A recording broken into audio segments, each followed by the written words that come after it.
The decline of the once mighty Ghana Empire, a new force emerged, destined to reshape West Africa. This was the Mali Empire, a realm synonymous with wealth, trade, and military might. At its height, Mali encompassed vast territories, including present-day Senegal, Gambia, Mauritania, and Niger. The empire dominated the lucrative gold and salt trade, opening new copper mines in Takeda to strengthen its economy further. However, history often presents us with the splendor of Mali, golden caravans, magnificent Timbuktu, and its fabled wealth, while neglecting the intricate tale of its origins, often due to a Eurocentric historical perspective that prioritizes later colonial periods and written records over oral traditions. We seldom hear of the grueling battles, the political upheavals, and the strategic brilliance that forged this empire from the embers of war. Through the rich oral traditions of the Mandinka people, preserved by generations of griots, such as the renowned Jeli Mamadou Kouyaté, we uncover a deeper narrative, one of heroism, strategy, and statecraft. These oral historians meticulously pass down the epic of Sundiata Keita, ensuring that the trials and triumphs of Mali's founders remained alive across centuries. This is the story of the rise of the Mali Empire, a saga of warriors charging across vast plains, naval expeditions charting mighty rivers, and skilled archers bringing down fortified citadels.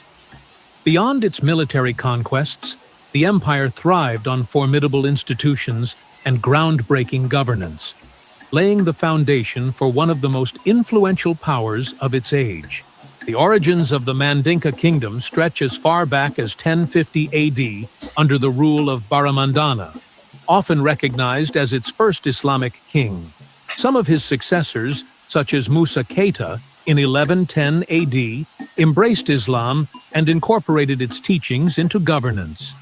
However, some historians argue that the Keita dynasty, which would later lead the empire, had even earlier roots, possibly tracing back to the 9th century, with Kabala Simbo Keita as its founder. As with all rising kingdoms, Mandinka was not free from threats. The 13th century brought devastation when Sumanguru Kante, the fearsome ruler of the Soso Empire, launched a ruthless attack on Kangaba, the Mandinka capital.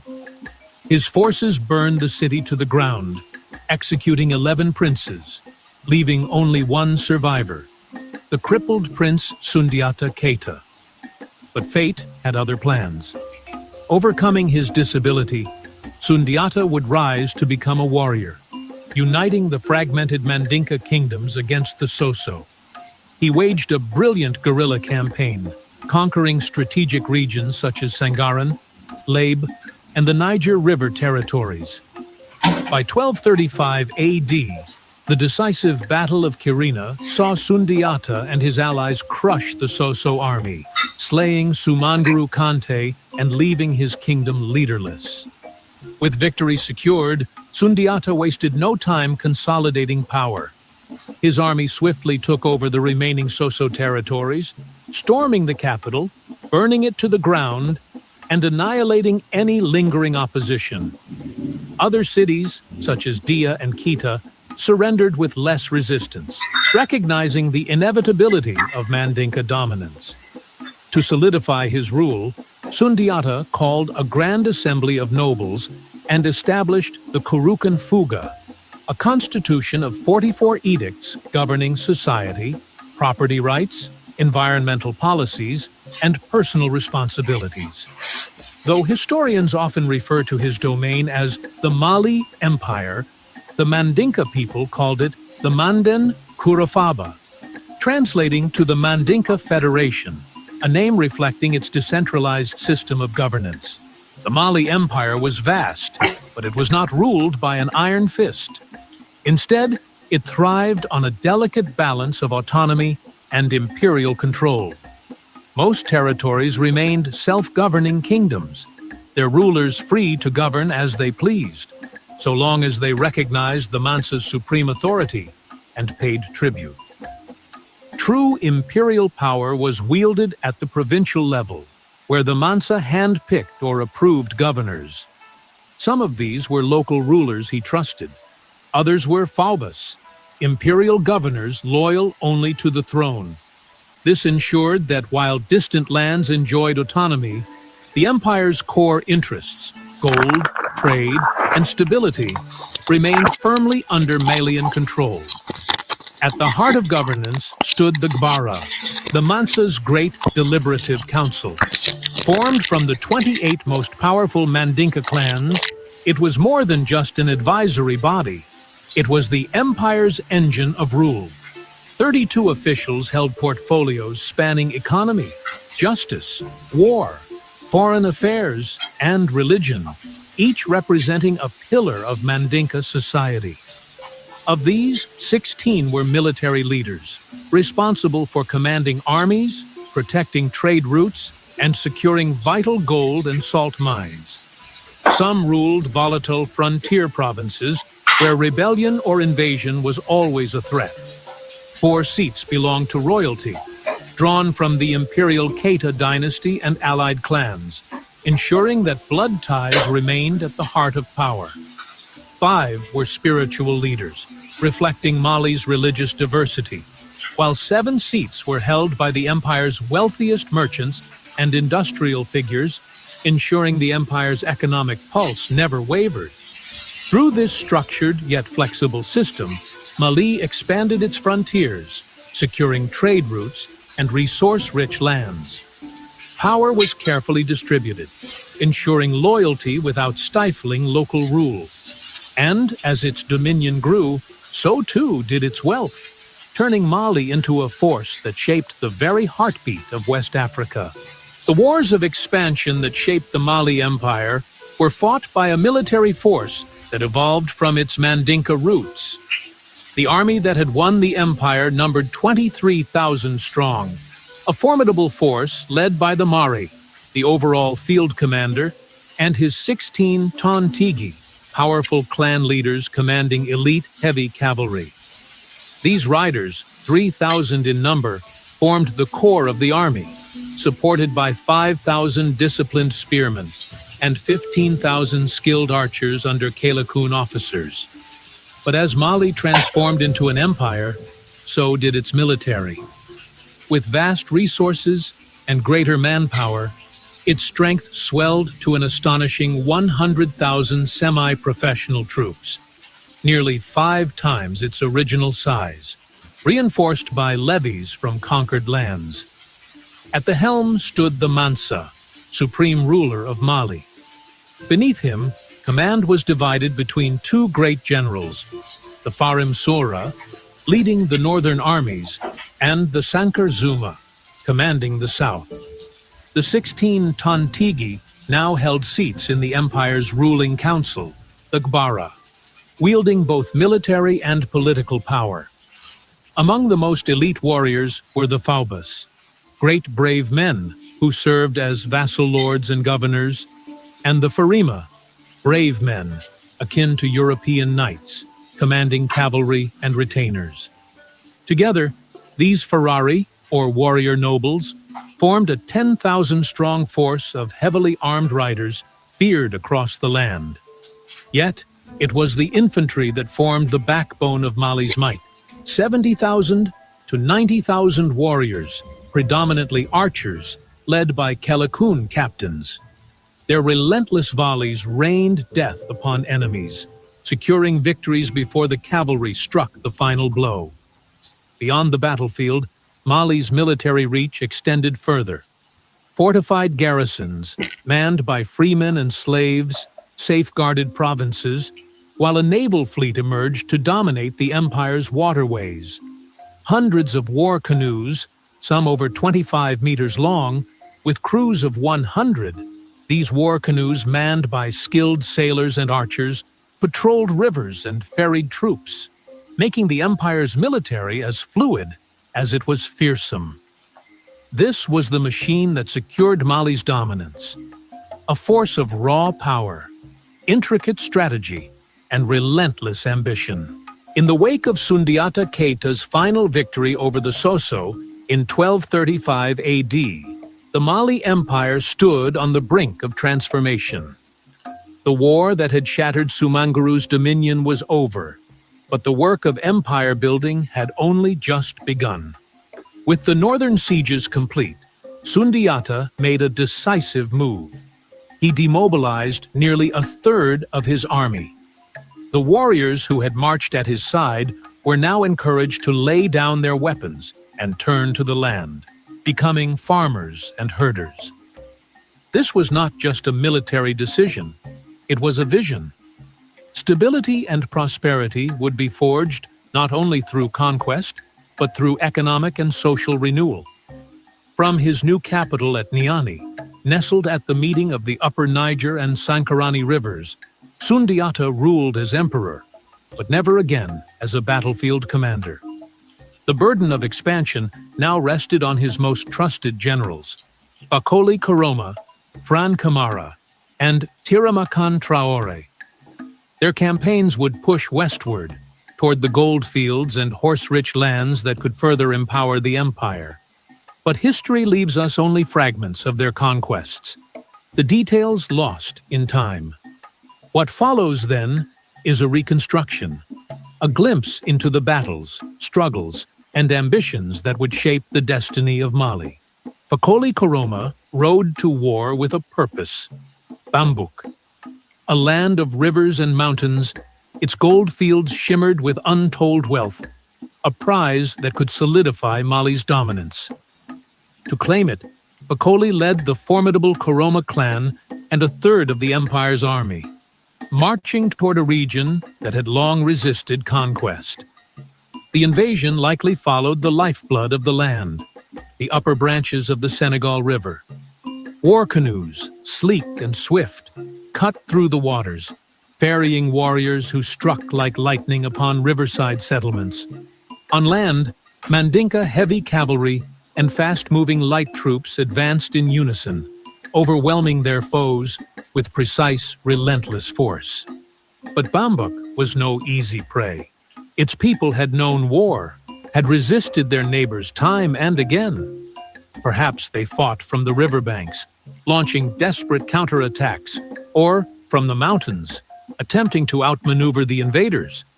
Yet, the sheer power and discipline of Mali's forces proved unstoppable.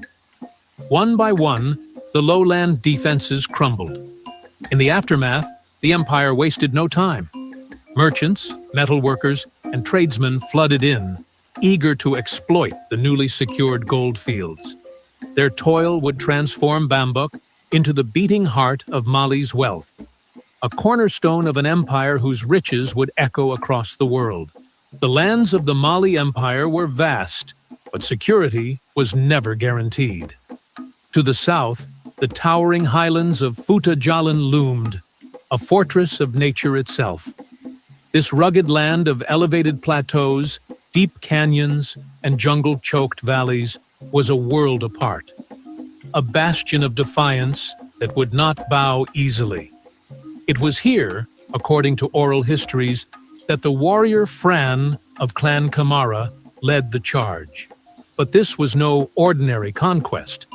The swift, river-based warfare that had crushed other foes would not work in this broken, untamed terrain. Instead, the Mandinka turned to their greatest strength, their hunters, their archers, their masters of the land. For centuries, Mandinka hunter fraternities had defended their people, bound by an unbreakable brotherhood and sharpened by the relentless trials of the wilderness. In Fouta Djallon, these warriors became the specters of the jungle, striking unseen, reigning supreme in a campaign of endurance and precision. The very skills that once protected their lands were now turned against their enemies. With each battle, the empire's grip tightened, not only securing the flank of its treasured gold fields, but also unlocking the wealth of Fouta Djallon's forests. Exotic woods, rare spices, and other riches now flowed into Mali's dominion, further fueling its rise. As Mali's conquests pushed westward, tensions erupted with the rising Jollof Kingdom, a formidable power controlling coastal trade routes. Seeking horses to strengthen his cavalry, Sundiata sent envoys to negotiate with the Jollof king. However, his envoys were not only scorned but executed, save for one survivor, sent back with an insult. Enraged, Sundiata declared war, dispatching his seasoned general Tiramakan Traore at the helm of 40,000 warriors. Marching westward, they swiftly conquered Bambouk, a critical buffer zone. The region's name, derived from a Mandinka term meaning those who were chased away, reflects the crushing nature of their defeat.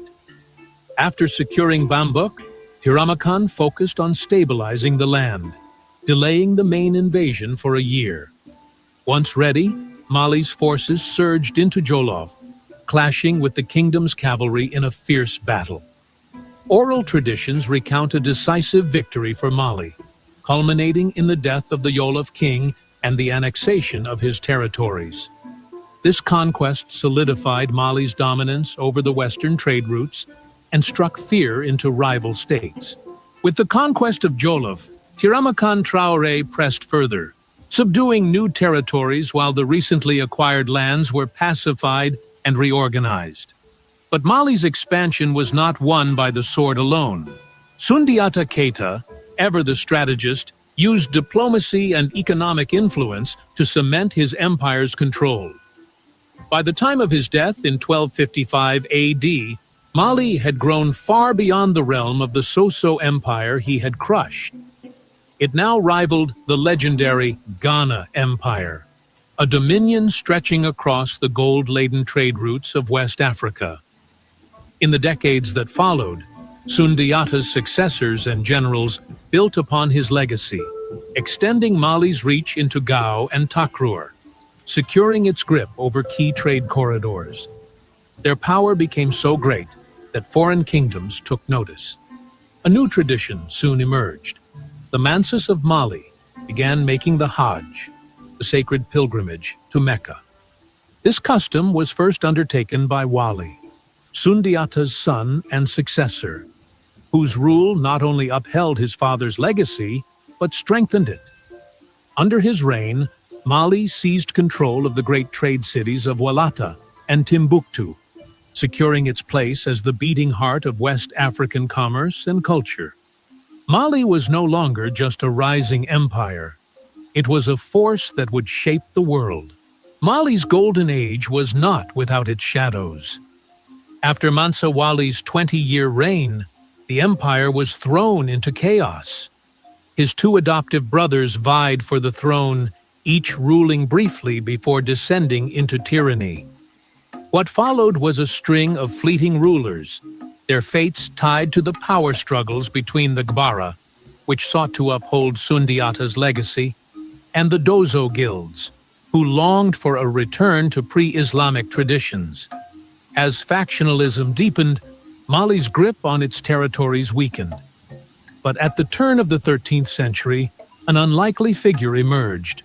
A soldier of humble origins, once a conspirator in the palace coups, now a ruler in his own right. He was Mansa Sakura, the 6th emperor of Mali, and under his rule, the empire was reborn. Sakura crushed internal dissent and expanded Mali beyond its previous bounds, proving that power was not just inherited but earned. He sought to strengthen economic ties with the Muslim world, cementing Mali's place in global trade. But fate was cruel. On his return journey from Hajj, he was ambushed and killed in the desert. Without his firm hand, Mali drifted once more into instability. His successors failed to match his strength, and the empire seemed poised for decline. But then, in 1312, a ruler would rise, one who would take Mali to its greatest heights. His name was Mansa Musa. Thank you for joining us on this journey through history. If you found this story as captivating as we did, don't forget to like, share, and subscribe.